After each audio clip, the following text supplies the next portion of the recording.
arrived at Yongsoo's house, or rather, to what was once his home. Now it's a ruin. Kim Jong-yum and Yongsoo had reached their destination.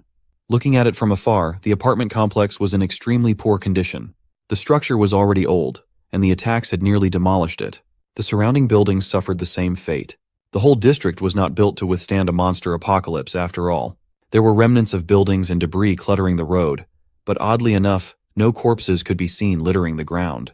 The view was very different from the main street, where bodies were scattered all over the place. The duo entered one of the crumbling buildings, and Yongsoo faced his home's door for the first time in a while. His hand trembled at the thought of his family on the other side of the entryway. He just needed to press the number, open the door, and go inside. Those were 3 simple steps, but he couldn't bring himself to move his hand to the keypad out of debilitating fear. Jong-yum watched from behind. He could see that his new buddy was having an impossibly hard time opening the door. Yongsoo had stepped on the gas so hard that they covered a distance that should have taken an hour in less than 20 minutes. That was how eager he was to see his family again. He drove to this area, fueled by thoughts of his wife and kid. But if he had to face a cold corpse inside their home, he might not be able to handle it. There was no way he could open that door, no matter how much resolve he had. Anyone would be stunned at the thought of the worst-case scenario. Jong-yum reckoned it would be best if he took the lead and opened the door instead. He tapped Yongsoo on the shoulder, and he tensed up. Our boy asked if he could press the doorbell for Yongsoo's sake instead. At first, the S-tier driver didn't know whether to accept or not, but he eventually accepted Jong-yum's kind offer. No one would want to confirm their family's death, especially in this uncertain era of instability. If Jong-yum were in Yongsoo's position, he'd rather have someone else open the door, even if there was only a 1% chance of seeing his loved ones lifeless. Finally, Jong-yum pressed the doorbell, and they waited with bated breath. As it turned out, he didn't even have to knock or press the bell. A person inside the house slowly opened the entrance. The duo turned to the door as they heard it creak open. Yongsoo's eyes widened as he stared at the person opening the door to his home. His wife and little girl stood at the entryway, seemingly waiting for him all this time. When she saw her husband, who hadn't come back throughout the confusing and tumultuous descent of monsters, she couldn't believe her eyes. Yongsoo's tears finally escaped. He felt the joy and relief of seeing his family alive after dreading the possibility of never seeing them again. He quickly ran toward his wife and daughter, covering them in a tight, loving embrace. Jong-yum watched the heartfelt reunion from the sidelines. He was happy his new buddy got a good ending. They didn't even have to knock or ring the doorbell. Yongsoo's wife just knew she had to open it. She heard a noise and looked through the peephole to see her husband. While he thanked every deity for keeping his family safe, Yongsoo's daughter clung to her father, crying and telling him she hated him for making them worry so much. After a few minutes of sobbing, Yongsoo's wife finally noticed another person standing in the hallway. Yongsoo introduced Jong-yum as the benefactor who helped him get back safely. At that moment, our boy's vision turned blurry as his world spun, and everything went black. He fell, lost strength in his legs, and started to lose consciousness for unknown reasons. Yongsoo worriedly called out his name, but he looked way too dazed. The last thing Jong-yum saw was the hazy silhouette of Yongsoo and his family. He knew he shouldn't be losing consciousness here and now, but it was out of his control. What little light remained faded, and he couldn't take it anymore. Jong-yum's mind drifted to a distant memory when he curiously asked his dad why he wasn't crying. Dad just looked at him reassuringly and explained that parting with loved ones didn't bring only sadness. All kinds of emotions come to mind. You inevitably remember all the time spent together. It was the day of Grandma's funeral, and Dad felt affection, gratitude, regret, longing, a wide array of emotions. He firmly believed farewells didn't need to be solely sad. Upon reflecting, Dad felt more gratitude than sadness. Gratitude for being shown the true essence of love. His mother had given him a heart that cared without expecting anything in return. It would be difficult for a child to understand now, but one day, as time passed and Jong-yum gained more life experience, he would realize the same thing. Dad firmly believed his little boy would understand that giving and receiving love would never be easy. From the memory of his grandma's funeral, Jong-yum's subconscious brought him to a more playful one. He was transported to the days when his sister would beat him mercilessly with pillows. She weaponized pillows and proudly beat her brother to the ground. It always ended with him crying from the pain, sometimes with a matching injury on his face. His sister was ruthless, though. She insisted she didn't even hit him hard. She even used the pillow to soften the blow, yet he cried like a baby. Little crybaby Jong-yum ran to snitch on Dad while his sister celebrated her victory. Once again, Kim Sol had successfully defended the household's championship title. The siblings bickered and fought a lot, but from Dad's perspective, they were as thick as thieves. Dad always lectured them about how, despite resenting and annoying one another now, the day would come when they'd realize just how precious family is and what love truly feels like. Then, Mom would come and lecture her husband about yapping and not helping her prepare dinner. That night, Jonghyun remembered how good the piping hot stew looked on the dining table. The whole family sat at the dining table while Juyeon was busy fiddling with her phone. Mom asked if she was texting a crush, but that's just how middle school girls act. They can't go one day without texting their friends. On TV, a professional fight, personally curated by Kim Sol, was playing. Mom couldn't even watch her dramas, with the feisty little girl hogging the TV. Given that Sol was going to middle school next year, she thought of trying out for the boxing or combat sports club. She even picked a school with the best sports program. At that time, middle school was still a distant concept for little Jonghyun. Years passed, and he finally graduated from primary school and joined the same middle school his sister attended. He looked at the welcome banner for freshmen and breathed in the air of his first day. Jonghyun awkwardly looked around, surrounded by unfamiliar faces. He watched as some kids laughed and walked together to their respective classes. He could still picture how neat and radiant their new uniforms looked. Jonghyun couldn't help but compare himself to his better-off classmates. While they wore new, perfectly fitted uniforms, he had to wear an old, used one that looked way too big for his lanky frame. Despite the stark difference between his jacket and theirs, young Jonghyun still smiled and held his head high.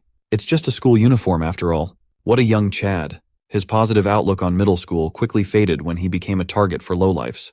He tried to do the right thing and defend a bullied classmate against some delinquent upperclassman. All it got him was countless cruel stomps as he desperately protected his head from senseless violence. Just as one of the delinquents was about to hit him in the face, a firm grip stopped the bastard cold. It was Kim Sol. She'd gone through a growth spurt and had been training with the school's club for a while now. She looked down at the delinquent like she was looking at an ant. Kim Sol easily dispatched the delinquents, who had been hassling her little brother. Afterwards, she turned to Jonghyun and enlisted him into her club. From then on, he was required to join the morning exercise. He thought he was just getting bailed out by his monstrous sister, but that was far from the truth.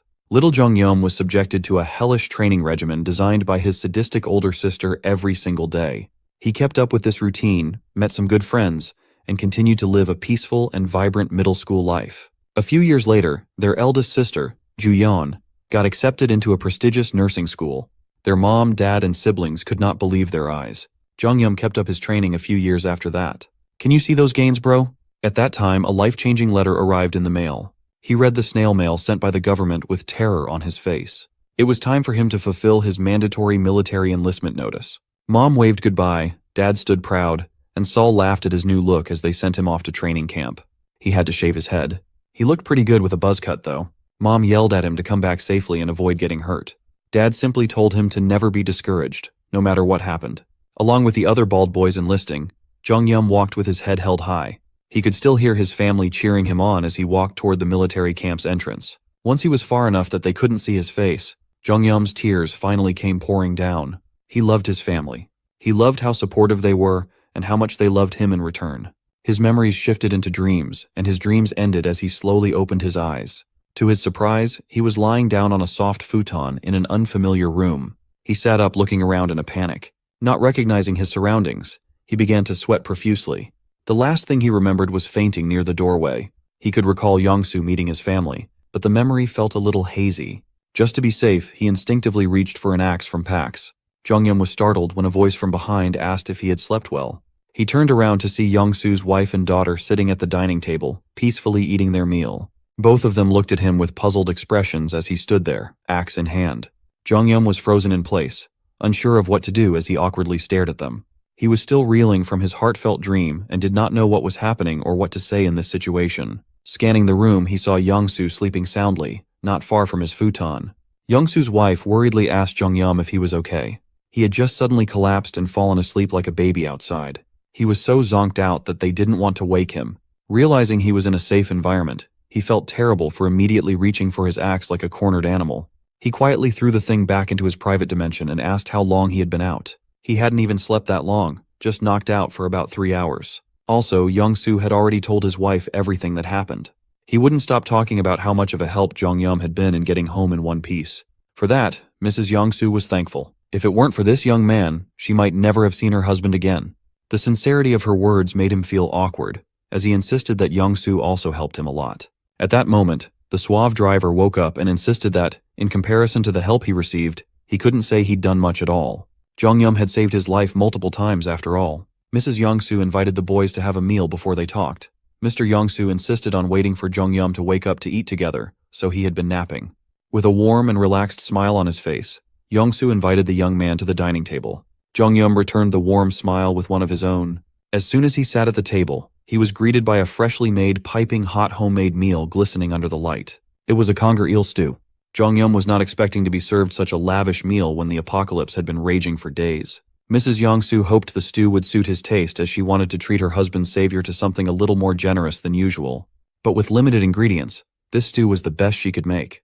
Jong-yum wasn't lying when he said there was no more luxurious meal than this. Since Mrs. Yongsu and her little girl had already eaten, she left the boys to eat their fill. He found it a little odd that she would go as far as to leave the room, but the food in front of him looked too good to think about anything else. He took a spoonful of the stew, making sure to get a little bit of everything in that sucker. When he put that thing in his mouth, it felt like he was ascending to the high heavens. It tasted so good he reached enlightenment. It looked like he had tasted the nectar of the gods. The taste brought on a bright sensation and a surge of emotion. The vast and diverse flavors of the stew unfolded on the tip of his tongue. He couldn't figure out how Mrs. Yongsu managed to balance the sweet and oily taste of stir-fried kimchi. What lingered in his mouth was the clean, savory taste of mackerel and the kick of kimchi. Despite the rich and complex taste profiles, somehow it felt cozy, like it was made with a ton of love. Bro went full-on food wars on that stew. He finished the bowl and respectfully put the spoon down on the table. Both Jong-yum and Yongsu had been eating convenient foods from packs, so warming their stomachs with a homemade meal felt life-changing. It made our boy contemplative about his life. Since the world ended up like this? No. Ever since he left the military 3 months ago, this conger eel stew had been the best meal he'd had. It was almost comparable to his mother's kimchi stew. His thoughts were interrupted by Yongsu's question. If he remembers correctly, Jong-yum was supposed to cut through the Gangnam area. Without a hint of hesitation, Yongsu offered to drive him there. This left the young man confused. Yongsu asserted that he had already discussed his plans with his wife. When he told her that Jong-yum was on a quest to find his family, she insisted that Jong-yum's family mattered too. But Gangnam wouldn't be his final destination. The trip would take much longer as he planned to go to Uijeongbu, and he'd need the vehicle for a lot longer. Yongsu had already thought about that, so he laid out his conditions. But first, they should take this conversation outside. The sun was about to set and the sky looked gorgeous. Yongsu gave Jong-yum the rundown of the plan to use the truck to reach Gangnam. Once the drive was over, he would return to his family using an electric bicycle. That was also the condition he wanted to bring up. He wanted to have the electric bicycle for personal use. Even though he felt a little weird asking for the bike, he still wanted to be of help. If it was okay with the young man, Yongsu would gladly drive him to Gangnam as fast as humanly possible. Jong-yum understood the plan. It was pretty simple after all. But something wasn't clicking quite right. Why would a family man, just reunited with his loved ones, take on such a high-risk mission? Of course, with his driving skills, he could probably outrun most monsters with ease and immaculate style. But aside from his driving skills, he would still be putting himself in grave danger. Yongsu had just won the game. His family was alive. They had food and supplies in the cargo hold, so there was no reason to make such a risky move for a stranger. Curious about his reasoning, Jong-yum outright asked what was going through the family man's head. Why would he stick his neck out trying to help someone he just met? Well, his reasoning was as simple as it gets. Jong-yum had saved him before and helped him get back to his wife and kid. Wasn't it only fair that he returned the favor? Also, he asked why Jong-yum helped him in the first place. The young man tried to think of an answer, but he couldn't. He had acted out of the goodness of his heart. Yongsu was well aware that he wouldn't have survived or made it this far without Jong-yum. Maybe he wouldn't have even escaped the tunnel and might have died a miserable death. So, he just wanted to try returning the favor and give as much help in return as he could. Moreover, they were actually in the same situation if you thought about it. Sure, Jong-yum had awakened a brokenly overpowered ability, but that didn't mean the journey would be easy. Even though the world was in ruins, people still held on to the hope that their families were safe. Right now, Jong-yum was just another survivor trying to stay strong in the same difficult situation. Wouldn't it be nice if they just helped each other? Even though Yongsu felt presumptuous, given that all he could offer was his driving skills, he still wanted to give this partnership a shot. He assured the young man that if things took a turn for the worse, he would flee to safety without hesitation. He wasn't foolish enough to risk his life or his family. For some reason, Jong-yum recalled pedaling toward the tunnel full of wyverns as the survivors cheered him on and wished him luck. On the way to the tunnel, he spotted a car with the key still in the ignition. This could have solved his problems right then and there. But at the end of the day, he chose to continue pedaling forward for the sake of the other people relying on him. He gave up the easy way out in hopes of saving more lives. Reminiscing about that not-so-distant memory made him smile. He didn't regret going down that route. Yongsoo was still pitching his plan to the young man, unsure if Jongyum would agree. Jongyum then explained that his subspace ability was a space where nothing could enter without his permission. As long as the subspace was maintained, he could even duplicate items from the storage facility endlessly. Yongsoo already knew that much though. If he really wanted to help, Jongyum proposed one more condition. First, they would have to cut through Gangnam, Yuljiro, Dobonggu, and finally, Uijeongbu. He wanted Yongsoo to drive him all the way to the last stop until they found Jongyum's entire family. Second, the young man reckoned he wouldn't be able to accomplish the mission alone. However, upon leveling up, the subspace would be open to harboring other people inside. That could include Yongsoo's family. Jongyum opened his subspace and insisted that if the man of the house was going, his entire family should come too. Thanks to wiping out the monster dog population in the city, he finally had enough mana crystals to level up the subspace. If Yongsoo continued helping Jongyum find his family, he would gladly protect the girls too. Yongsoo was equally shocked and amused by yet another crazy feature of the young man's ability. He coolly removed his aviator glasses and agreed to bring his wife and daughter on this deadly road trip across the country. Hell, they could head out right here and now. With his current stockpile of 116 mana stones, he could spend 100 to upgrade to a level 2 subspace, leaving him with 16 in the bank. Upon confirmation, the system booted up the upgrade sequence seamlessly. The upgrade was successful, and level 2 was achieved.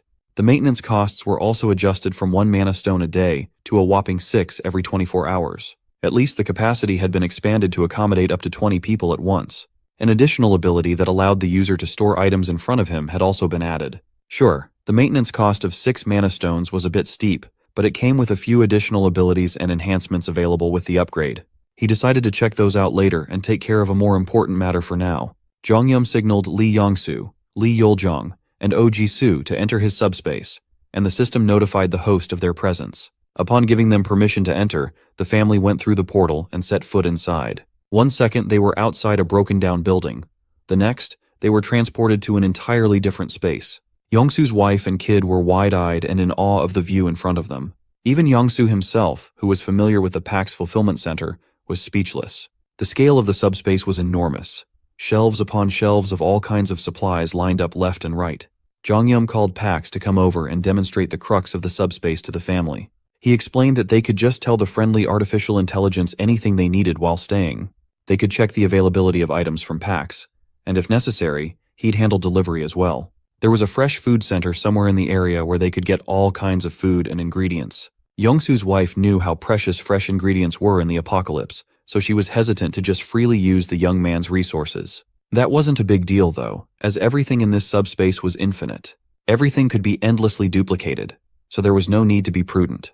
For now, they should take a little break and head out in about 30 minutes, as he needed to consolidate and check some new things regarding his abilities. Jongyum's warm welcome cheered the family up. Yongsoo even took the opportunity to play princess with his daughter after a long time apart. Just like that, the new addition to the subspace adjusted quickly to their new life. With that taken care of, it was time to get right into business and check out the new abilities. At subspace level 2, he could now activate the subspace lab for 50 mana stones. He could open a laboratory where he could combine, classify, and transform registered items in the subspace. I bet he's about to make an axe plus refrigerator hybrid or something.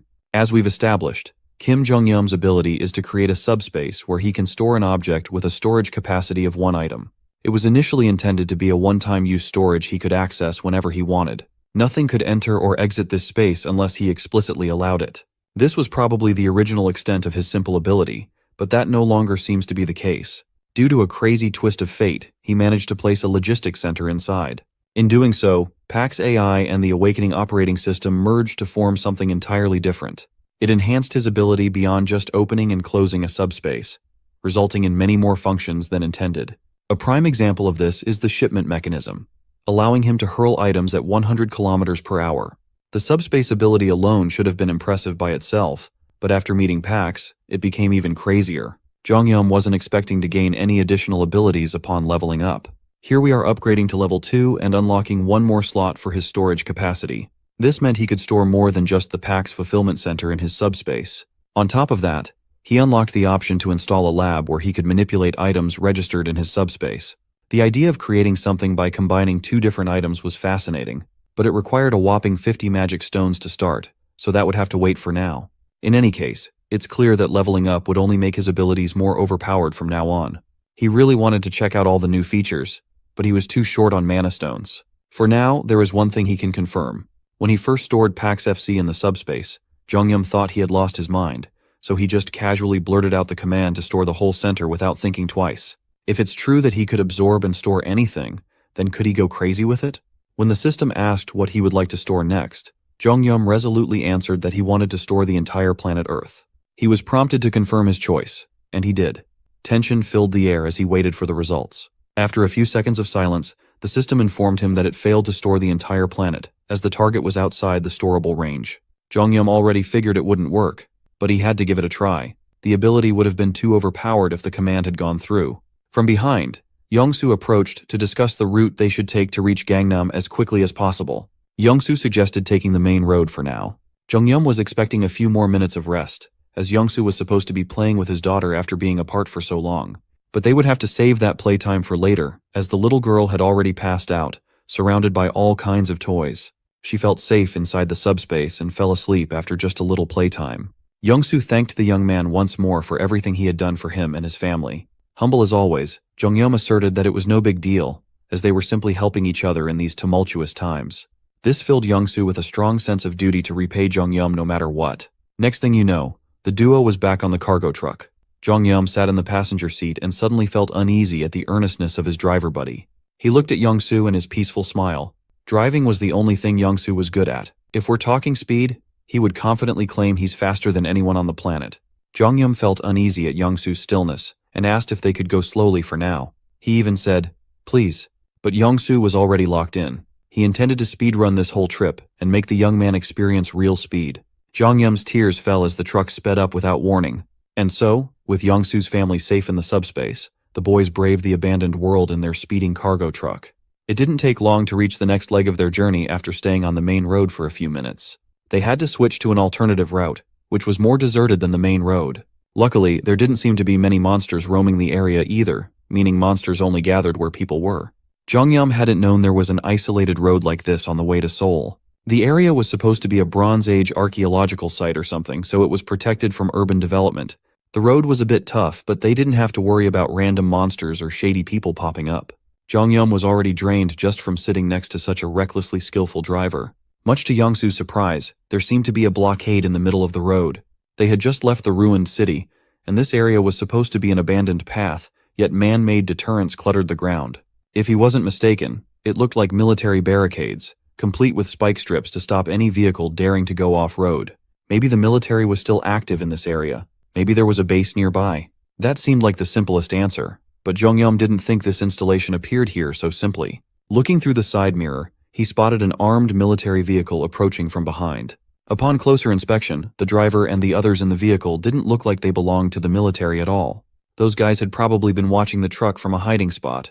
The duo wouldn't be able to avoid them. Jong-yum proposed opening a small portal under the steering wheel, so Yongsoo could go inside with his family while he dealt with the strangers alone.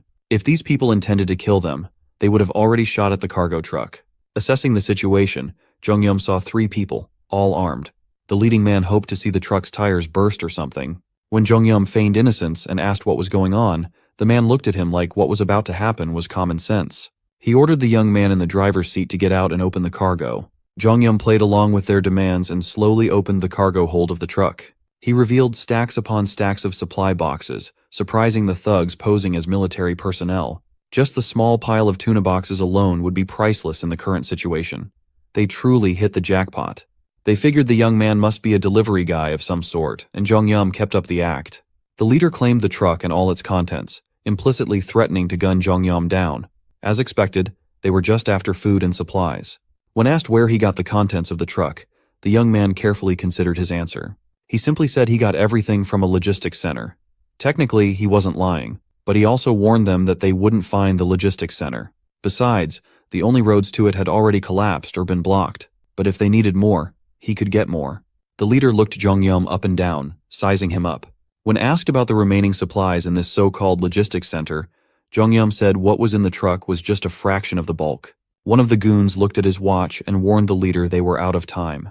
They had to wrap things up, so the captain ordered his goons to grab a hood. One of them was tasked with driving the truck, and the captain took care of Jong-yum. He did so by launching a punch imbued with mysterious energy straight into Jong-yum's abdomen. Caught off guard, Jung-yum gritted his teeth in pain as he slowly passed out from the blow. He folded like an omelet, and everything turned dark. When he regained consciousness, he heard the thugs calling someone "Sir" as they dragged him into a room. The captain reported what he had heard from Jung-yum about the supplies and the logistics center. Finally, the hood was taken off, and Jung-yum slowly opened his eyes, still in pain from the punch. In front of him was a burly man sitting on the other side of an office desk. A plaque on the desk bore the title "Commander." The South Korean flag was proudly placed front and center. No matter how you looked at it, the man sitting at the commander's desk didn't seem like one. Furthermore, there were bloody soldier corpses on the side of the office. The thugs had brought Jung-yum to a strange place. The big boss had already heard a bit from his boys, but he wanted to hear more about this food and supplies directly from Jung-yum's lips. He wanted to know where the logistics center was. Jung-yum continued playing along, confessing that he got everything from the Gunpo Logistics Center. The big boss praised him for making a smart move. He even wished he had hit up a place like that early on. Jung-yum asked where he was and what was going on. The big boss explained they were obviously in a military base, though he couldn't remember the name of the place. From the surrounding area, Jung-yum was sure they were in a communications headquarters. The big boss had been exempt from mandatory military service, so he didn't care about the name. One quirk of this place happened every evening at 6 p.m. It would be faster if Jung-yum had just seen it for himself.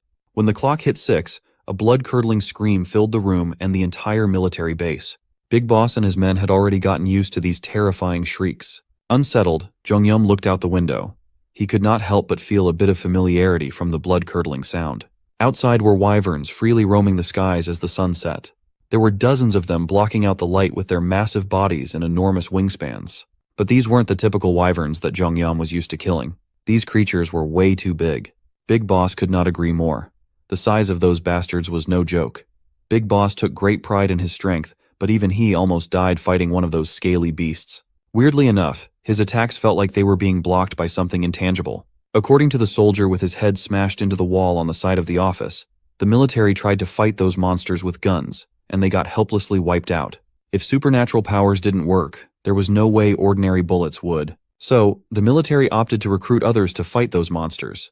Big Boss wanted to join in until he saw how strong the beasts were and how weak the military was. He did what every big boss would do and took over the entire base, ruling over the area.